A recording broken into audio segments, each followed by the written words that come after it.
What's up, everyone? Welcome to the 178th episode of the Pokemon Podcast. My name is SBJ, and with me today I have Travis. I've actually been bedridden the last few days. I think I've contracted Pokerus. The doctor says that the only cure is just to wait until it's not contagious anymore. Stinks because I can't really go out and do anything, but the plus side is I'm getting really ripped really fast. Oh, Pokerus. I have a couple Pokemon with it.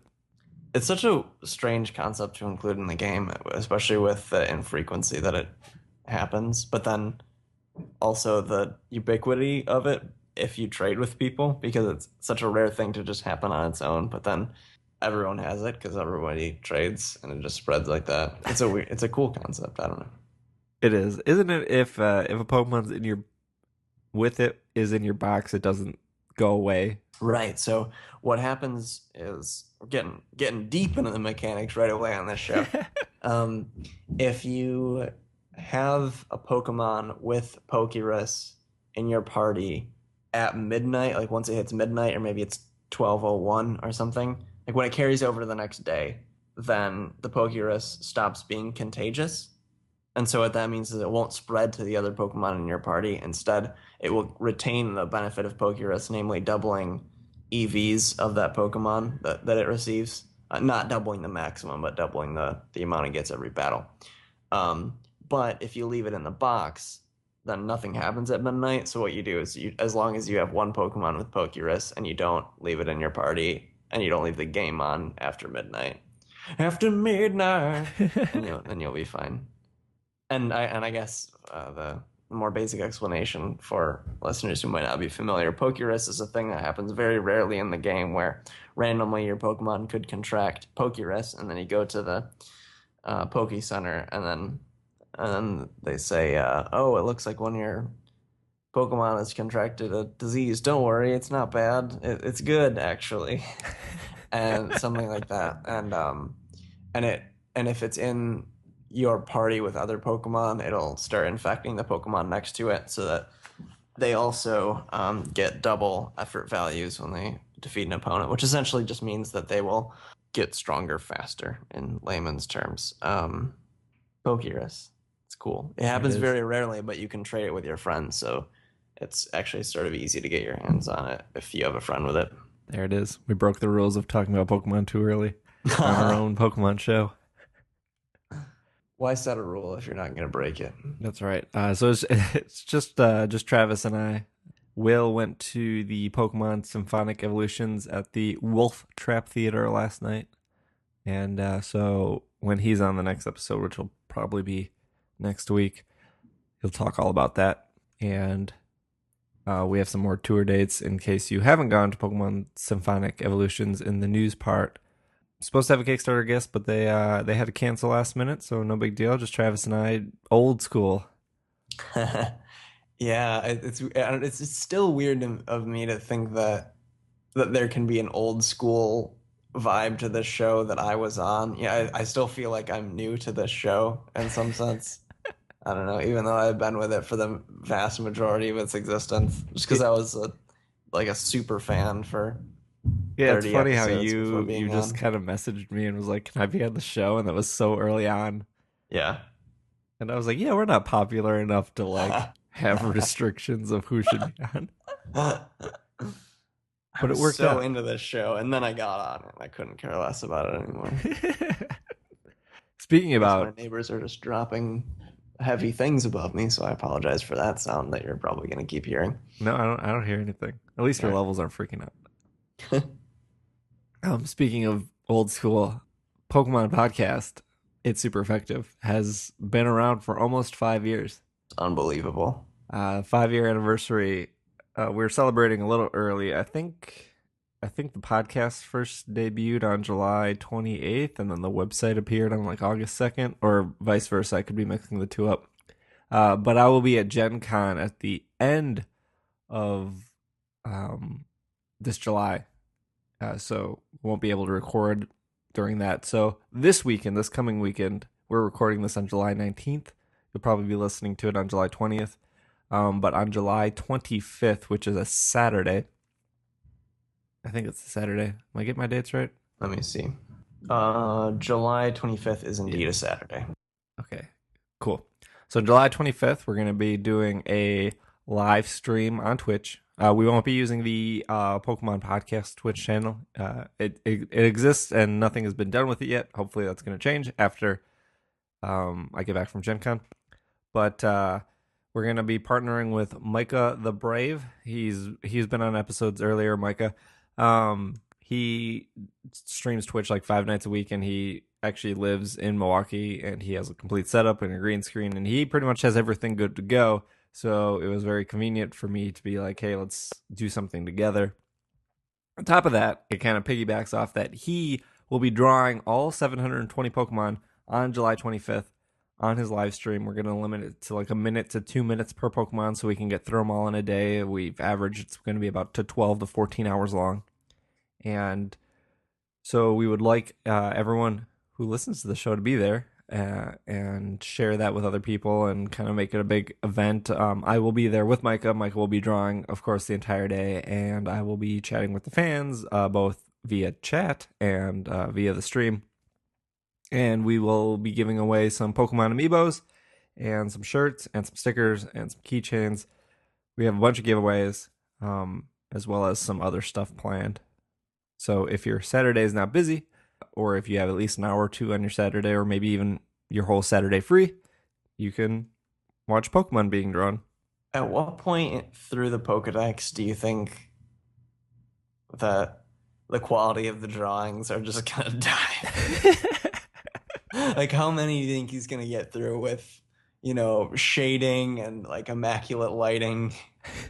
And then he gets to, I don't know, like Yanma, and he's just like, oh my gosh. And just draw a stick with a line in the middle of it, call it good. Well, I figure like there will be Pokemon that will take longer, probably like Charizard or something like that, and then there are Pokemon like Voltorb and Coughing, which is kind of like 20 seconds. Let's move on. Is he doing all the megas too? I don't know. I don't think we talked about megas. We only planned it out for the 720. Yeah. That would be a lot. I guess it depends on how much time we have. I mean, I said Yeah. 12 or 14 hours, but that's with a couple breaks. But I don't know if breaks will run longer or Sure. not. So we'll kind of see how it goes. It'll be fun regardless. So we're planning on starting that at noon Central Time on July 25th, and it should end around 2 to 3 a.m. on July 26th. So my plan is to actually record a podcast earlier in the week to get it ready for Sunday so we don't miss a podcast. But we'll work out that details when we get there. Before we jump into some Pokemon news, Travis, how was your weekend? Pretty good. Just yesterday, my girlfriend flew in. She lives in Canada, so I don't get to see her too often. I don't have coffee here, and she's a bit of a coffee addict, so she's just asleep right now because I don't have coffee here. And I guess that's what happens. But Do you have like a Starbucks in walking distance? I don't think so. I think it's just going to be a bit of a detox sort of thing. Because I don't drink. I've never had coffee. You've never had it? No, I plan to keep it because I know I'll just end up like that sleeping mass in my other room, right? Like I'll just end up like that. This is a cautionary tale. Wait, do you drink like anything with caffeine, like soda or? So here's an example. Her flight was delayed yesterday, and luckily her connecting flight, the second flight was also delayed, so she was able to make the second one. But we didn't know that at the time, so I thought it was going to be super, super late that she got in. And so I had just a Coke, just a Coca-Cola. And man, I was jumping all over the place. I cannot stand still if I have. It's probably placebo effect, right? Like, or well, I mean, not placebo because it is caffeine, but it's probably more psychological than it is physical. But even just having a Coke, and I'll be jittery that whole night. So I know that if I it's like a superpower I have, right? Because anytime I actually need to stay up, I just have the tiniest bit of caffeine and I can do it. Hmm. But if I start drinking coffee and then I get desensitized to it, it grows my superpower. I'm like, I guess that's it's fair. coffee is my kryptonite. Hmm. That's interesting. I mean, when I went on my water kick and I stopped drinking soda for a month, I was definitely like, so before rewind, before I went on my water kick, I could drink like a Red Bull like at 11 p.m. and then just go right to bed. Yeah. And then when I Ugh, switched over that's to water, terrible. I was like really super tired in the morning. And not that I usually drank soda in the morning. I usually would drink like orange juice or milk or something. And then around lunch is when I would have my first soda. But man, I was so tired after like a week of no soda that it was like, huh, I Wow. must have just been drinking so much prior that it didn't Yeah. really matter. Wow. So, are you still on water time? Are you still drinking water mostly? Yeah, yeah. So I went from drinking really no water to Cool. So bad. I can usually drink 1 to 2 bottles of water a day now, Mm-hmm. which kind of eliminates a lot of soda. So I usually will only have a soda at lunch because I like carbonation and flavor with Mm-hmm. lunch, and then usually one at dinner. But I try to like, if I'm like now my mindset is, if I'm gonna drink a can of soda, I'm gonna have to like at least drink a bottle of water to match it. Mm-hmm. Whereas before it was just like 4 to 5 cans of soda a day. Ugh. Yeah, it was really bad. Yeah. Moving in the right direction. Healthy living. So if healthy living, so if you're somebody who doesn't drink any water, which used to be me, after like it was probably like a week and a half, it was probably like 10 to 11 days where I finally like got adjusted to being like okay with drinking water, and you Mm-hmm. get to at least in my mind I was like, well, I can either have water, which I don't really like the taste of, or I'll just have a can of soda, and of course I'll take a can of soda. But then after like 11 days of only water, it was like almost refreshing to be like, oh, I'm just gonna have a bottle of water. Mm-hmm. You too can drop soda. Huh. Cool. Anything else exciting, or just the? I mean, it's I mean I saw my parents yesterday. What did we do? My dad bought a door that he's going to turn into a table because I've been living in this apartment for I guess a month now and I don't have a table. So, and my dad's on this sort of Like a coffee table or like a kitchen table? like a dining room table. Okay. My dad's on this sort of repurposing kick, so he bought an old door. I mean, it's cool. I mean, it's gonna be great, but I don't know, it's just cool. That's pretty sweet. Yeah. So I'm waiting on that. I saw the door yesterday, so that was the other thing I did for my weekend. Fair, fair. It's a good door that will n no longer be a Be good a door door. when he's done with it. That used to be a door. It'll be a great table. It's a good story that you'll be able to tell your kids. My dad bought this door. You're eating off a door right now. You might not know it's a door, but it is. I feel like every time I record, my neighbor likes to mow his lawn, so I don't know if you guys can hear that, but I certainly cannot. okay, good. I have my frequency pick up pretty low. I discovered a game called Rocket League this past week. Yeah, I've heard a lot about it. I've heard people are really digging it. Yeah, yeah. So obviously, big PlayStation 4 person here. I don't play a lot of computer games. I don't play almost any. So PlayStation does this PlayStation Plus membership thing where you get 3 free games a month. So I always download them all and then never play them. Mm-hmm. Obviously, because they can't be that good if they're free. Yeah. So I downloaded Rocket League. Didn't think anything of it. Was listening to the Giant Bomb podcast, and they were raving about how good it was. And I was like, oh, that's okay. I got that. I got that game. Maybe I'll check it out. And then some of my friends over at The Verge were also talking about Rocket League, and I was like, well, that's crazy because like they usually don't rave about video games. Mm-hmm. And so I'm like, okay, so 2 people have referenced it, and then I saw the Giant Bomb was doing like a let's play of it, and so I watched that, and I was like, wow, this game looks really cool. So I ended up playing it and immediately fell in love with it, and it was like the first night in years that I stayed up till 3 a.m. playing a game.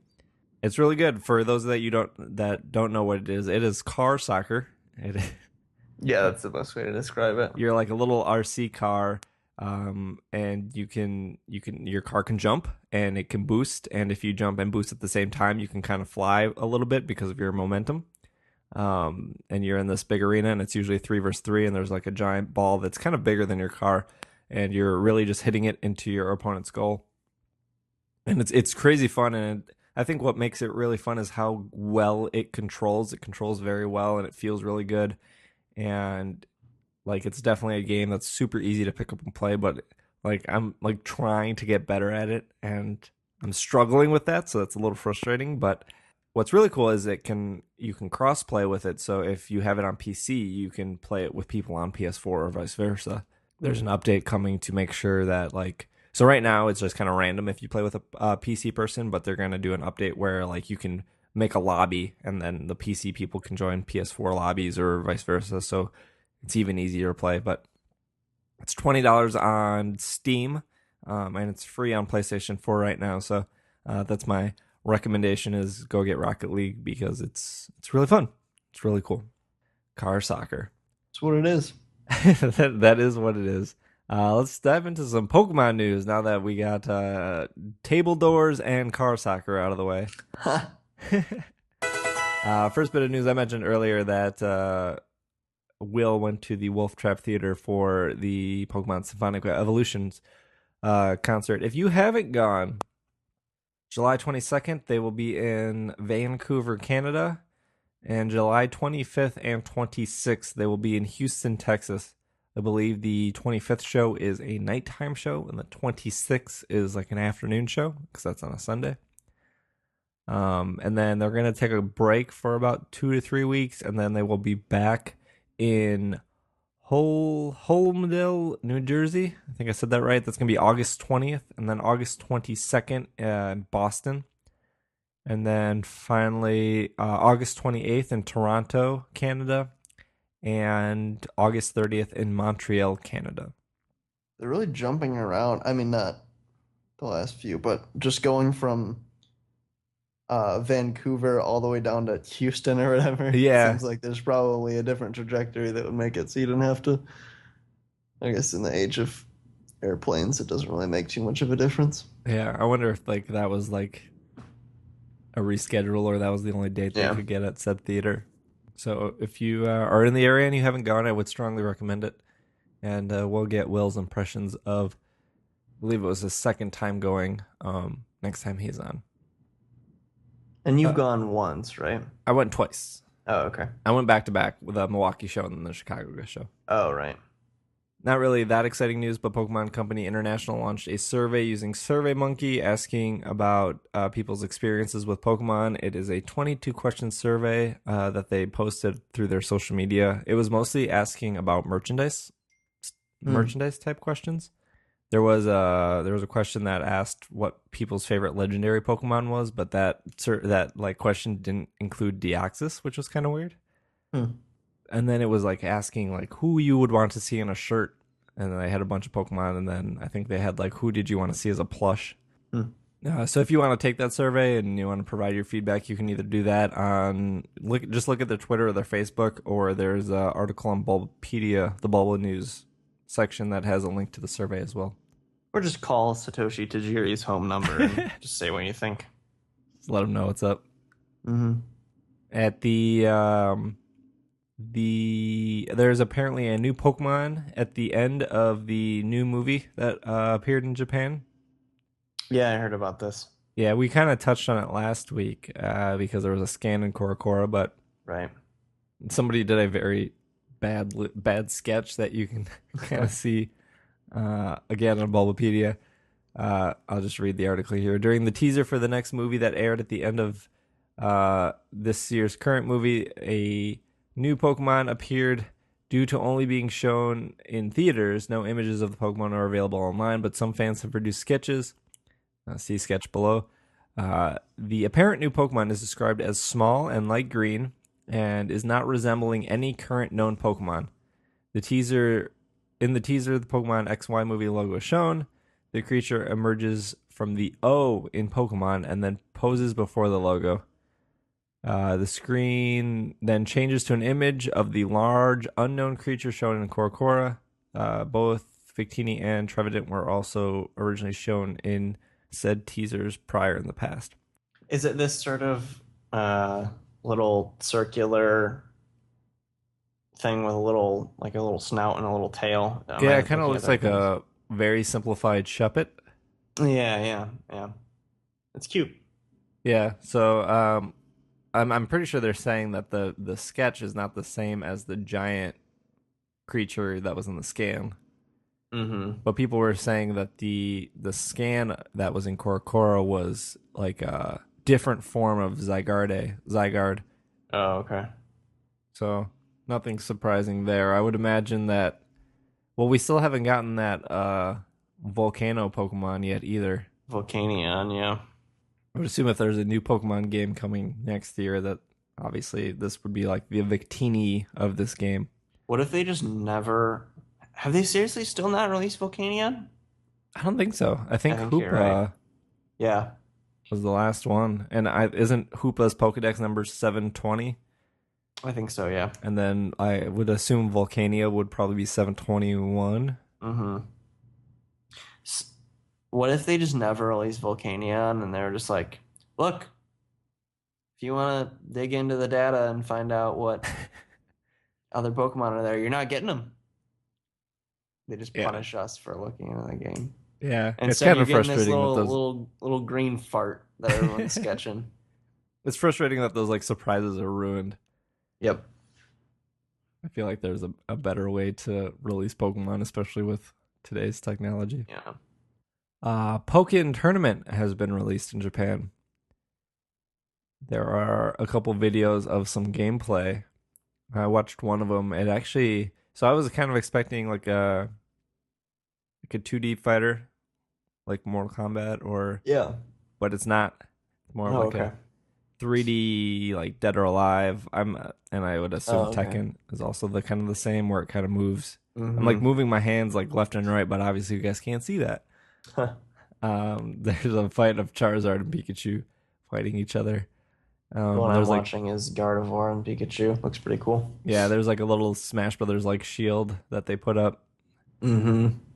I would assume that's like Protect or something. Let's see here.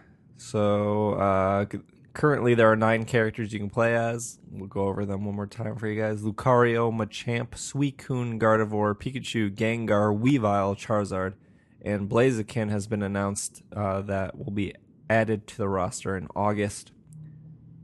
There are also assist characters that can be chosen. Amoga, Fennekin, Snivy, Frogadier, Eevee, Lapras, Whimsicott, and Jirachi are all confirmed as support characters.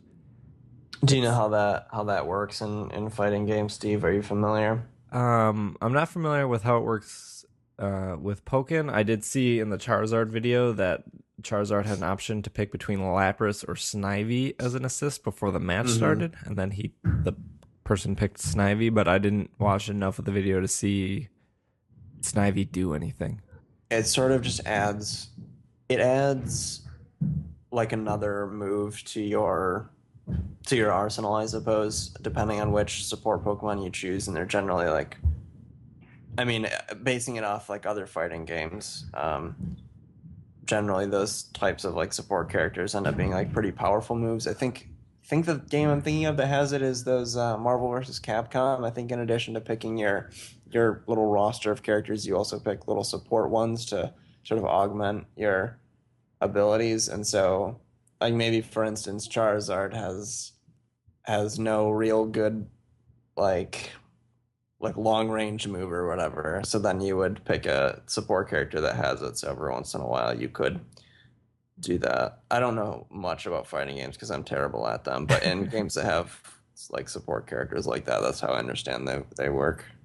I would assume that, I mean, I could be completely wrong, but it made it seem like weaknesses and resistances kind of matter, and Oh, that's cool. that's why Charizard didn't pick Lapras because he was against Yeah. the Pikachu. Huh.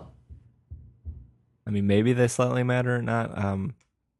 Like I said, I could be wrong, but the game looks cool. Still no word if that is coming to America or coming to any consoles or anything like that. It's been out for 4 or 5 days now, so I would assume that the longer it's been out, the more information we would get. I was actually kind of astonished by how little information there still is for the game actually being out. Yeah. But yeah, that's kind of all the news we have for the week. What we'll do is we'll take a quick break, and then we're gonna talk a little bit about Iwata and his influence on Pokemon and everything he's done up to this point. So we'll be back with that, and then following that, we have, of course, our item and Pokemon of the week as well. So we will be right back. This episode of It's Super Effective is brought to you by Laser Time. Laser Time is a pop culture podcast that covers a variety of subjects such as bad accents in films, shame songs, Simpsons trivia, and many more. They also have sister shows covering wrestling called Cheap Popcast, comics called Cape Crisis, and video game music, VG Empire, which dedicated a whole month of music to Pokemon. So head over to lasertimepodcast.com to check out the Lasertime podcast and all the other podcasts there. So many podcasts to listen to on lasertimepodcast.com.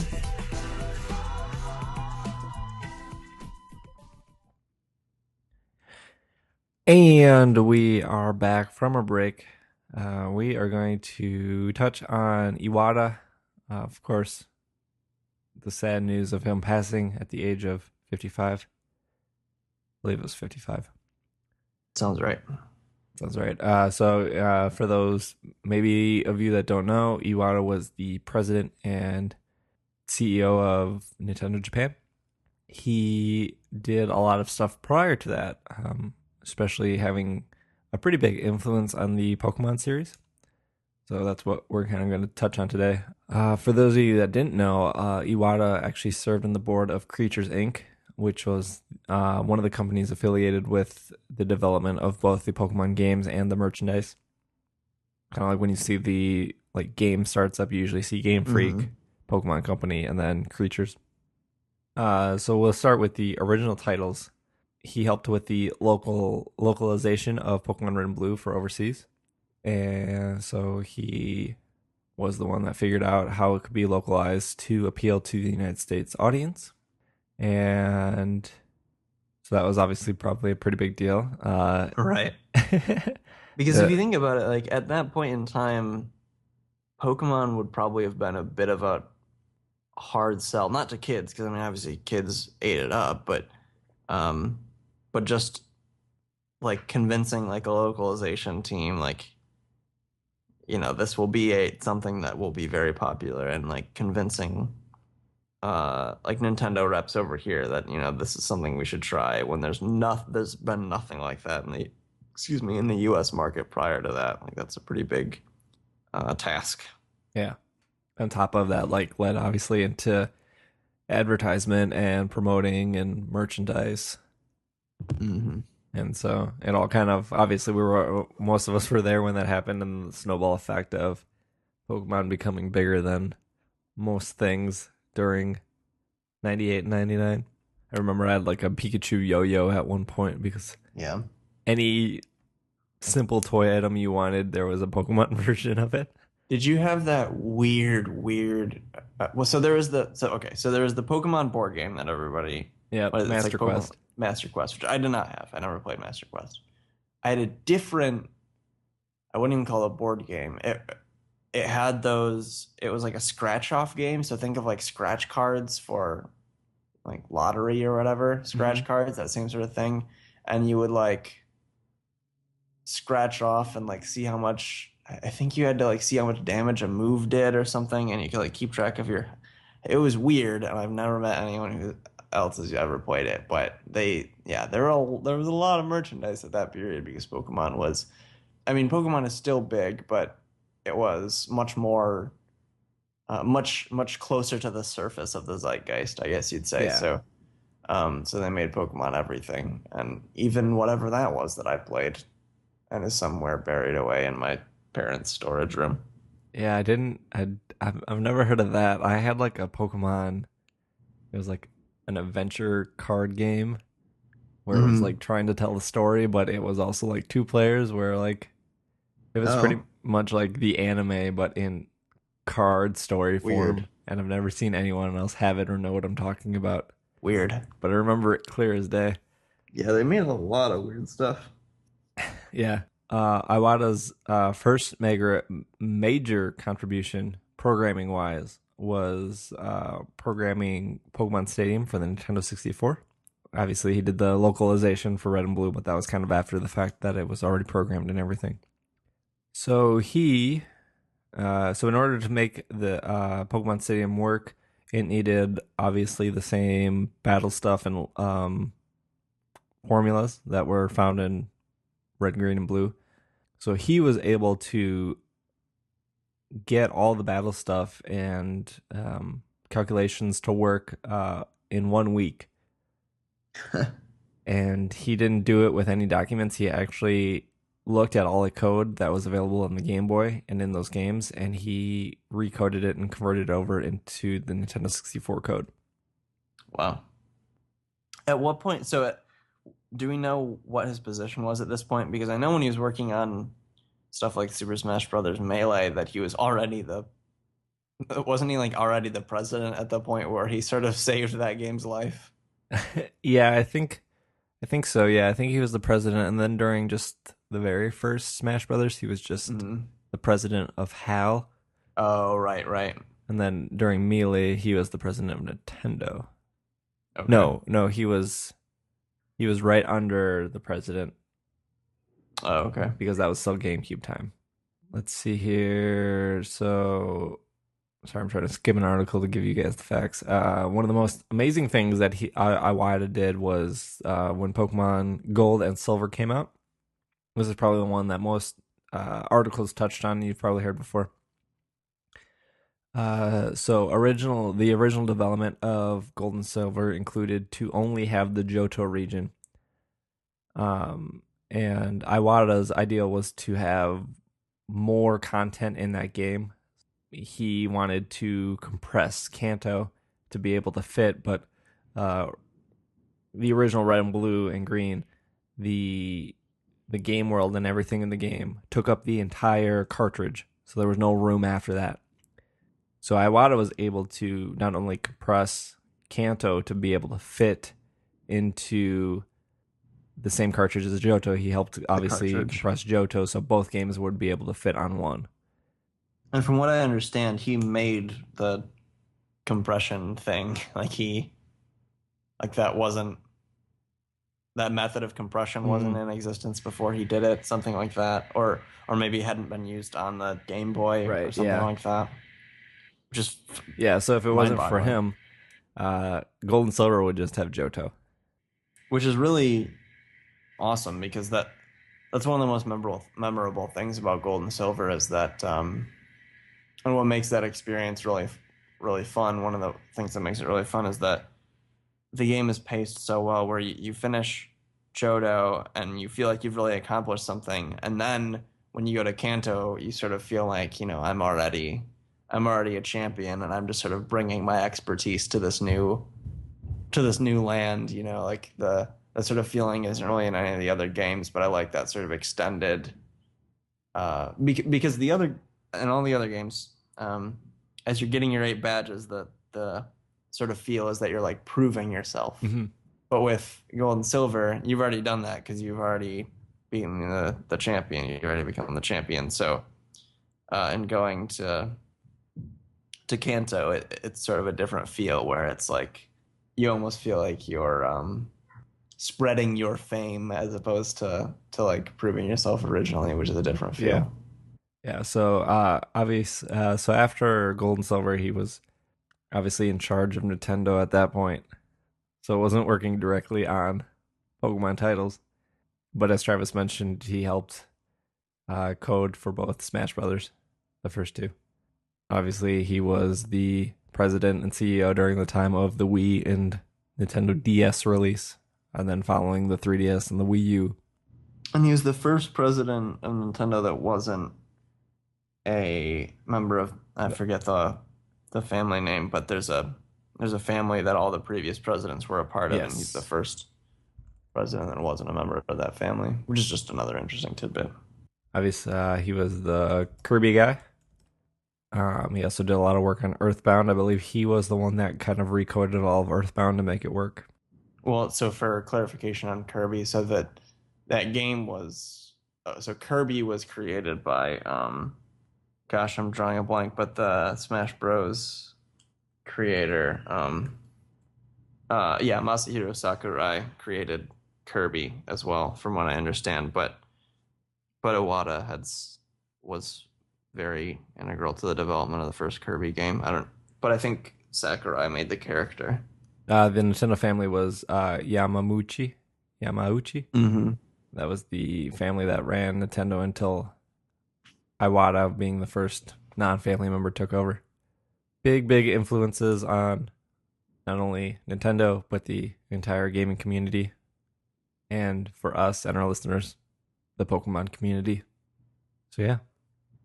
And it always it what I like about Nintendo, especially under his leadership, is that even though, I mean, the whole change in marketing strategy towards the Nintendo Direct model, as opposed to just having one giant E3 press conference and then hardly really announcing anything ever after that. This idea that the Iwata would come on all of these Nintendo Directs and be silly sometimes, or be a Muppet sometimes, or um, with other folks like Reggie and Bill Trinan. It They certainly knew how to build a relationship with the fan base, and I realize that's a marketing strategy too, right? But it was a nice touch, and I certainly feel like Iwata was a very large part of that. He must have been. Yes, I agree.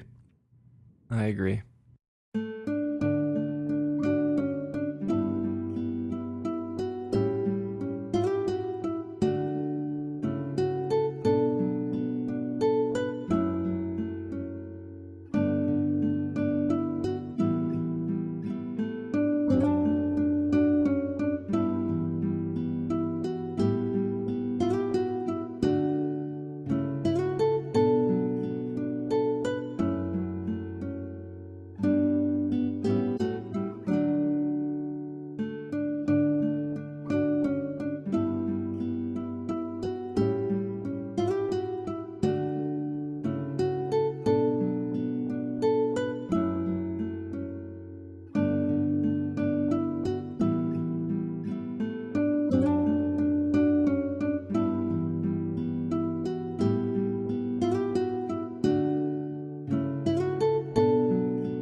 Well, it's kind of hard to transition from that. Mm-hmm. But we did have some emails about Mega Evolutions that we could probably read before we move on to our final segment.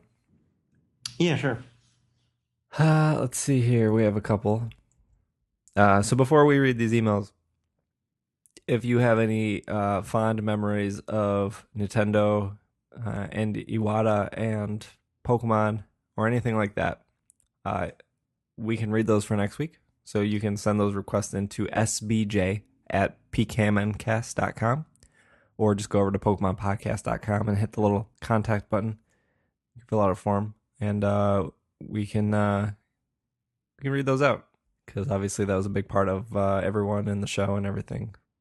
This email is from Anthony H. Love the podcast. Been listening for a couple months now. Went back and listened to all the episodes to make time pass during work. The 3 Pokemon I'd like to see get Mega Evolutions. Oh yeah, our question last week were, what Pokemon would you want to see get Mega Evolutions? Are Arcanine, Nidoking, and Milotic. I don't want to get into the details about abilities and stuff, but I definitely feel that those 3 are deserving of Mega Forms. Keep up the good work. Mega Melodic, I wouldn't have thought of for a candidate for a Mega Evolution, but I bet that could be very cool. I like Melodic as a Pokemon a lot. Yeah. I feel like Nidoking can't get a Mega unless Nidoqueen also got a Mega. Right. I also don't know how much room there is in that design, just because they are already such large, hulking, spiky, or at least Nidoking is a spiky Pokemon. It seems like when there's a Mega Evolution, it gets larger and there's more spikes, or it gets Like Tyranitar just kind of bulks out. bulkier. Yeah, yeah, and sort of Nidoking is already in that space. I feel like, but I guess if you could do it to Tyranitar, you could do it to anything. Uh, Scott writes in, Scott H. Hey, SBJ and crew, here are the 3 Pokemon I'd like to see receive Mega Evolutions. Poliwrath, simply because Poliwrath is my favorite Pokemon and it could boost it to make it more competitively viable. Maybe it could start going to Mega Swampert's gym. Pangoro. If they do a Z version, I think we would definitely get a decent batch of Gen 6 Megas. Pangoro Yeah. is my favorite in the bunch, so I'd like to see him get a boost or maybe something that would prevent it from being getting destroyed by fairies. Uh, is this only a Pangoro is dark only, right? Dark fighting. Dark fighting. Yeah, I don't know if I don't know where that would go. I feel like I'm not creative enough to think of like I can't imagine Pangoro would get like a type changing just from Mega evolving. Yeah, I think its type is so integral to how it works, just as a design. So is Pangoro? I feel like Pangoro, if I remember correctly, was one of the Gen 6 Pokemon that was marketed pretty heavily, or at least it was one of the first announced. But I don't, other than this listener, other than Scott writing in, I don't know a lot of people who are really into Pancham. And Yeah, I don't know. I was gonna ask you if you've ever seen it used competitively. I can't even think of what its abilities are. if I remember correctly, it's a little too slow, and the typing is pretty bad for because there are a lot of slow Pokemon that can be very good, but you sort of need a good typing to back that up. Um, Sort of why Pokemon like Beartic don't get a lot of play. Sort of why all of the bear Pokemon don't get no, because Ursaring is a good typing, Normal is a good type, but um, having a sort of rough defensive typing like Pangoro does make it difficult to work around its low speed, and I would guess that's the reason it's not used too much competitively because I don't think it is. Got it. His last one was Dragonite. It would be nice if they did something to make the original Dragon Pokemon a little less like Barney's cousin. I sort of forgot there isn't already a Mega Maybe Dragonite. they could even turn it blue and white to match its prior forms. That would And be then neat. this is funny, but what would its Mega Stun be? Dragon Knight Knight? isn't there another isn't there another Pokemon whose Mega Stone is really difficult to say? I'm like trying to think. I'll figure it out. All You right. keep Well, that reading, was then the I'll try to last figure one, it but out. yeah, that is actually Oh cool. If darn. Dragonite kind of turned blue and white to kind of match everything else, or maybe even slim down. I always thought Dragonite was kind of like a really like chubby, awkwardly shaped Pokemon. Yeah, sort of is supposed to be designed more after European dragons than the Eastern conception of dragons, although a little happier than the typical European dragon too. Yeah. All right. Yeah, one more email here from Chase. He emailed in last week, so emailing again. Hey, SBJ, Will, and or Travis. I am emailing again to answer the newest question about which Pokemon we'd like to Mega Evolve. Thanks for reading my email last time. I'm glad you only called me by my brother's name once, Chance. But don't sweat it because it happens a lot. Yeah, I will probably mess that up again. Don't worry about that. Anyways, besides the obvious choice of Jirachi and Farfetch'd, I would like to see Smeargle, Aurorus, and Golem have Mega Evolutions. Hmm. I like Yeah. Aurorus. Smeargle would get a new ability that would allow it to have stab I for like all its Golem. moves regardless of type. Hmm. Aurorus would have or should have an ability called Prehistoric, which gives a boost to fossil Pokemon. That's pretty cool. And as far as Golem, I just had to come up with a random third Pokemon and kind of goes on a little bit more. I feel like Golem is like the forgotten rock Pokemon at this point. I like Golem though. I've used Golem on a lot of my playthroughs of just the single player Pokemon campaign. Campaign? Is that the right word? Um, I've never had him on a competitive team that I can think of, but Golem's just sort of a nice. Golem's rock solid, Steve. I feel like I've I feel always. like there needs to Oh, be go like ahead. another stat rebalance in a newer game, just for For most Golem? Gen 1 and Gen 2 Pokemon. Oh, yeah. Well, it's such a strange generation well, because that was before special attack and special defense were Yeah. separate stats.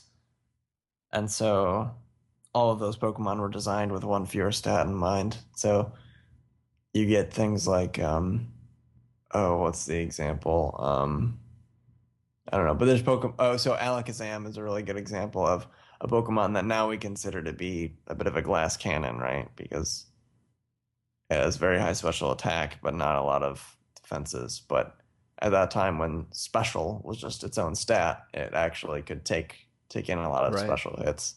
So it's weird. So you get a lot of Pokemon that are sort of statted strangely. Yeah.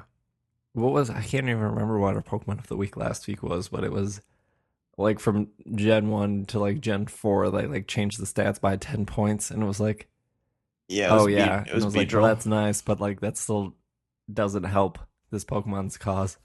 Yeah, yeah. I don't think Beedrill's stats are what's holding his it back as much as it is quadruple weakness to rock and weakness to ice and or no, because it's not bug flying, it's bug Yeah. poison.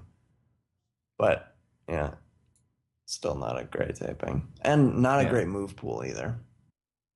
Um yeah, so if you have anything you want to share with Iwata or the history of Nintendo or Pokemon, shoot us an email and we'll read it for next week. But thanks for our 3 listeners who wrote in.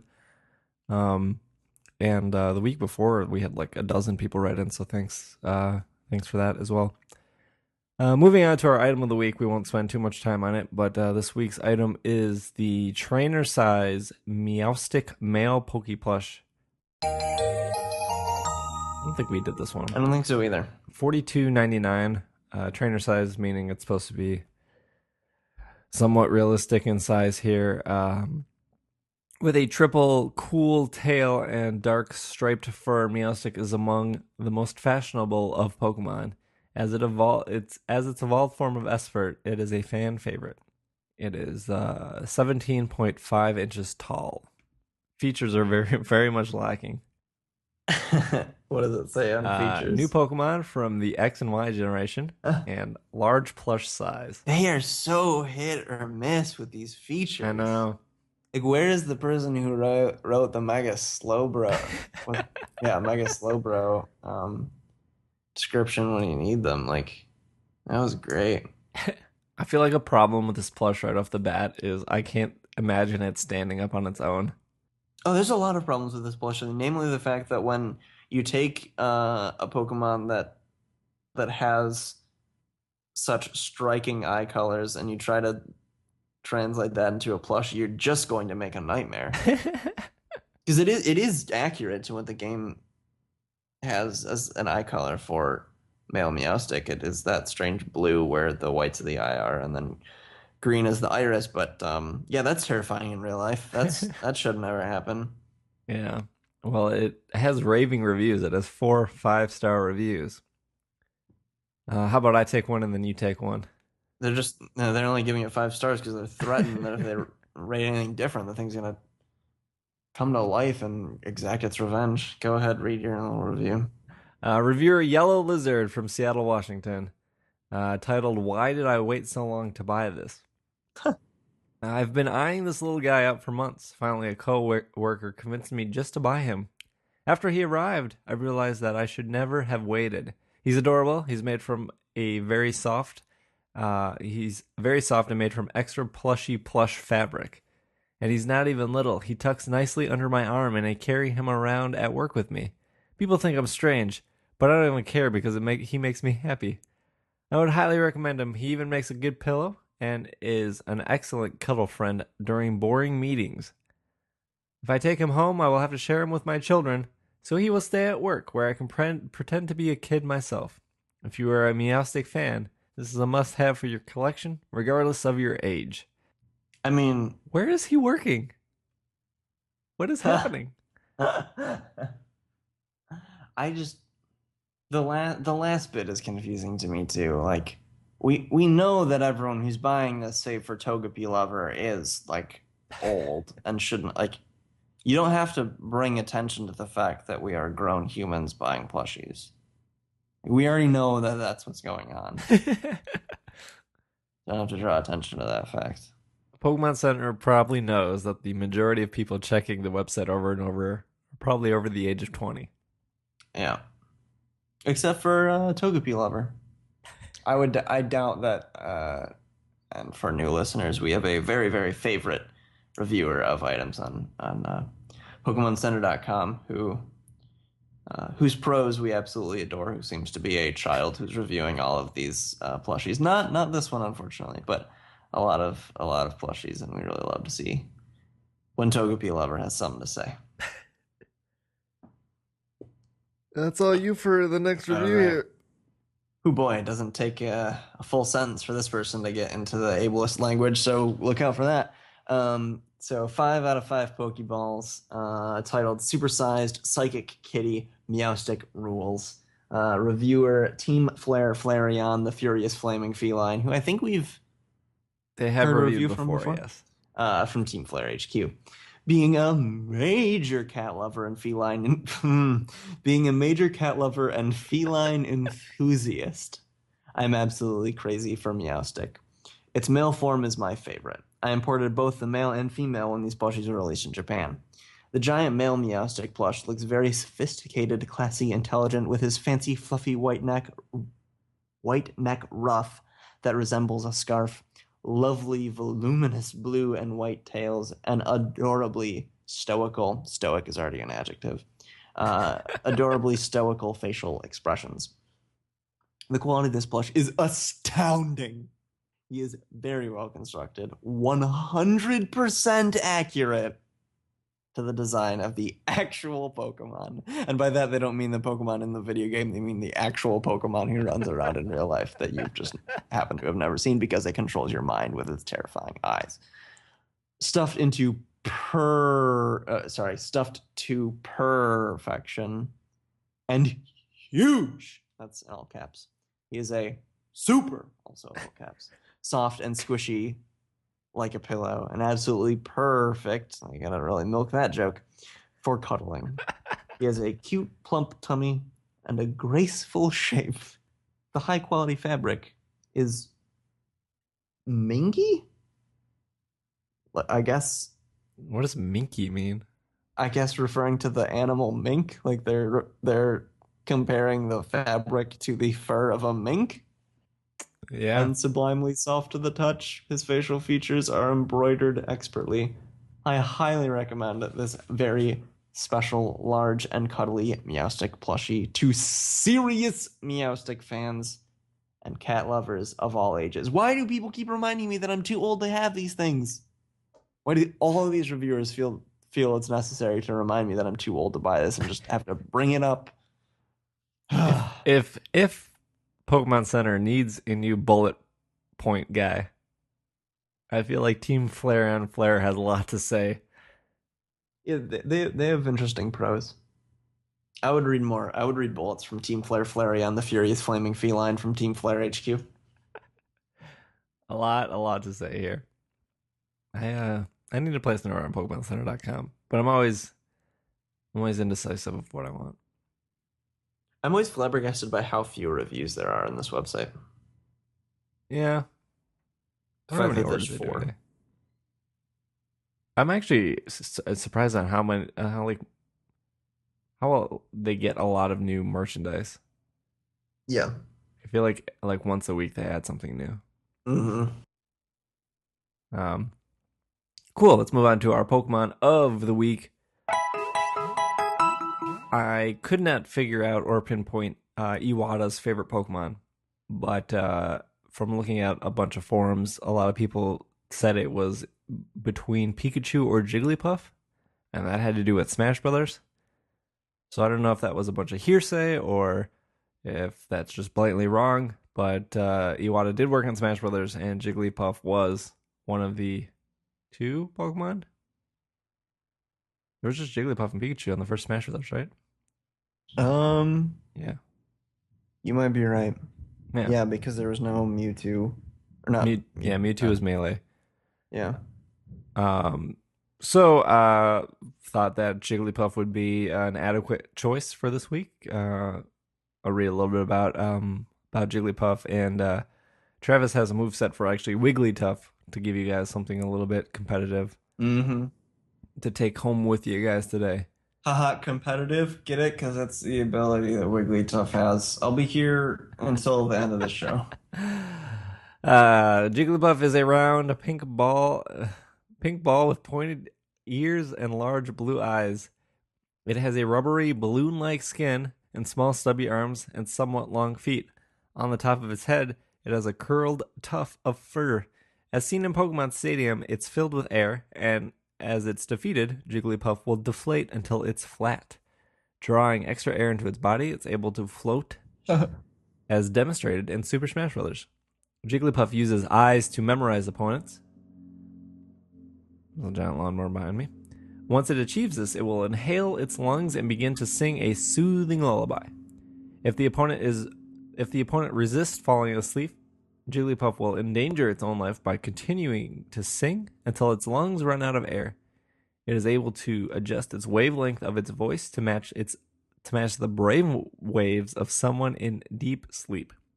This helps ensure drowsiness in its opponents. Jigglypuff can be found in lush green plains and grassy meadows. And then there's the whole thing about it being really, really tricky in the anime. Drawing on faces and all that nonsense. Yes. Jigglypuff and its evolutionary relatives share the same category name as Quillfish and Drifloon. They are all known as the balloon Pokemon. And Jigglypuff very popular with young girls, I would say. Yeah, because it's adorable. It is. Jigglypuff is probably like one of the few Pokemon. So going back to how like Pokemon like kind of took over the world, Jigglypuff was one of the few staples that was like I remember. I believe Jigglypuff was one of like the 6 golden Burger King tokens. I think you're correct. Yeah. Have I told my story about that my best friend in elementary school tried to convince me that those were made of actual gold? No. Yeah. He was like, they can't lie to you. They said it's gold. Well, I mean, gold is also a color, but I mean, yeah, he was convinced that that was actual gold and that he was going to sell it and become like a millionaire. As if one little tiny piece of gold, even if it were that, would be worth that much. I remember my dad was trying to find all 6 for me, and we were like driving around to different Burger Kings in the Milwaukee area, and a lot of like you'd go through the drive-through, and my dad would ask if they had them, and they would only have like only Pikachu or only Charizard. And so, because I think the way it, or maybe it was different for that, but I know for a lot of the newer stuff, if it has like 6 different toys, you just have to come the next day or the next week or whatever. Yeah. And we finally it was at like one point it was like 1 a.m. and we were at a Burger King in like one of the worst neighborhoods in Milwaukee. And my dad went through the drive-through and was like, "Do you have the golden Pokemon things?" And the guy was like, "Yeah, we have all of them." He was like, "I'll just sell them to you without food too." Wow. I'm pretty sure my dad bought 2 of each, and man, I was the happiest kid in the world because I finally had all of them. And now they're like in a garage somewhere. They're like not worth anything. Yeah. Fads. Do you have a move set for Wigglytuff? Yeah, I have a couple options actually. Wigglytuff's stats are nothing to write home about. The 140 HP is great. And the special attack of 85 isn't bad. But and its typing is pretty good, fairy normal. However, and the move pool is good, but it's just the stats aren't too good other than that 140 attack or 140 HP. So because of that, we sort of have two options. We can look at it as a bit of a sort of a bit of a tankier Pokemon. Um, in both of these sets, I would recommend Stealth Rock just because Stealth Rock is such a powerful move in singles, and has access to it, which is great. So if we went with this offensive sort of tankier build, we would be going with offensive moves in addition to the Stealth Rock. So things like um, Dazzling Gleam and Focus Blast. And then for a normal stab move, you do something like Hyper Voice. Alternatively, you can use Wigglytuff as sort of a support Pokemon with a little more utility. So I would still recommend Stealth Rock, and then you could use the other three moves could be some combination of Reflect and Light Screen, or maybe even Safeguard. I wouldn't recommend having all the moves be non-damaging, so maybe an example move set could be of this more defensive utility variety. You do something like Stealth Rock, Light Screen, Safeguard, Dazzling Gleam. Wigglytuff's ability Competitive is a new ability to Gen 6, and it's quite good. It has an effect where if its stats were to be lowered by an enemy, then its special attack gets raised 2 stages. That's why you want to make sure, even if you're playing this more defensive set, that you at least have something that can take advantage of that. And you might think initially, well, that's not going to happen very often. No one plays stuff like Growl. yeah, no one plays Growl or Screech in competitive play. But what people do use is Intimidate or Sticky Web or Defog. Intimidate is good because it has the effect of something like a Growl, but you don't have to waste a turn using it. So Intimidate is a very strong ability that people use a lot. Defog people use, as we talked about last week with Mega Beedrill, defog people use to get rid of entry hazards. However, its primary effect is actually lowering the evasion of an enemy. That's what defog used to do before it was buffed in Gen 6. And then Sticky Web lowers a Pokemon's speed when they enter in. And so competitive makes it so anytime anything like that happens, Wigglytuff's special attack is going to raise by 2 stages. And that's quite a big boost. Very similar to the ability Defiant that things like Bisharp have, except for special attack this time. If you're going with the more offensive set with things like Focus Blast and Hyper Voice and Dazzling Gleam, you're going to want to max out the EVs in, I would do special attack and HP. Because you're not going to outspeed a lot with a speed of 45, so you can just invest in the HP and special attack. That way you can switch in on when you expect something like a defog gets the benefit. And even if you're wrong and they don't use a defog and they use a damaging move, you can at least survive it and probably survive another to get an attack off. If you're going with the defensive, I would max out HP and then split between the two defenses, but I'm not too fond of that. I tend to make teams with one Pokemon that has very strong physical defense and one Pokemon that has very strong special defense. So if you had another defensive Pokemon, you could sort of leverage it that way, because Wigglytuff can go either way with its defenses being very similar, the physical defense being 45 and special defense being 50. And then I don't remember which natures are which. You would want Modest for the offensive one, but I can never remember what the defensive natures are. So probably the one that increases the defense that you're focusing on and then decreases physical attack. Yeah. And that's Wigglytuff. Is 45 a real low speed stat that would work in like a trick room? Yeah, you could do that. That's a good idea too. It is certainly low enough. Um, I've never seen Trick Room teams be super successful in singles. They'll win with like a surprise factor or something like that. Um, but a lot of the times they'll just run into huge issues with sort of things that end up being a lot of teams. So moves like taunt and things. But yeah, if you were building a Trick Room team, maybe even for doubles, Wigglytuff would be an interesting choice for sure. I mean, Fairy type is great. Fairy type is great. Hmm. Well, I think that is our show for you guys today. We doing a lot of things this week. So, like I said earlier, the 5th anniversary video, or sorry, Twitch stream is on Saturday, July 25th. We're also doing a VGC tournament. No, did you know about this, Travis? I did the Slack tournament. Yeah. So it is called the Slack King Cup. It is being hosted in our Slack community. So it does require you to have Slack access, which would require you to back our Patreon. So if you haven't heard, our Patreon is just to support the show monthly so we can do more stuff like the Slack King tournament. So if you want to support the Patreon, you go to patreon.com/it's super effective. And donating $1 a month would get you in. And if you would want to compete in the Slack King Cup, you can do so once you're in the Slack community, which is really great. I think we have like 60 or some people there.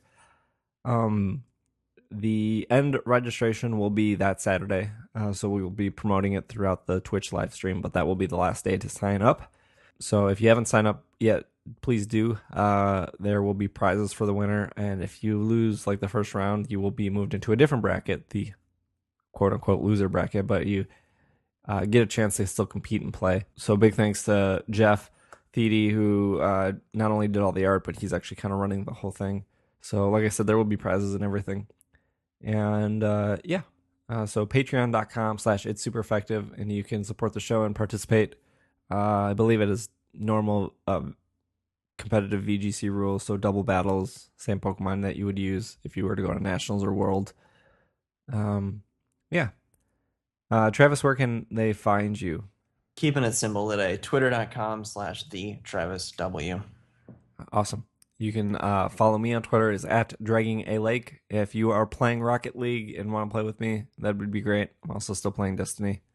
Noticed 2 listeners last week added me for Destiny, so haven't played with them yet, but always willing. Otherwise, you can follow the podcast on Twitter @Pokemon Podcast. You can like us on Facebook, facebook.com/PKMNcast. We have a event page up for the Twitch stream if you want to say you're attending or share that with somebody. I'm sure Micah and I would both appreciate it. Would be very sad if we did 14 hours and only like 6 people were watching. Other than that,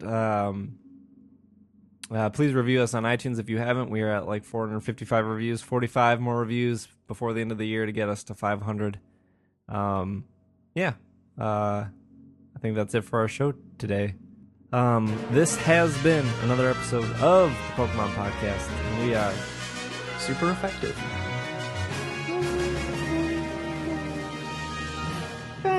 Look at me.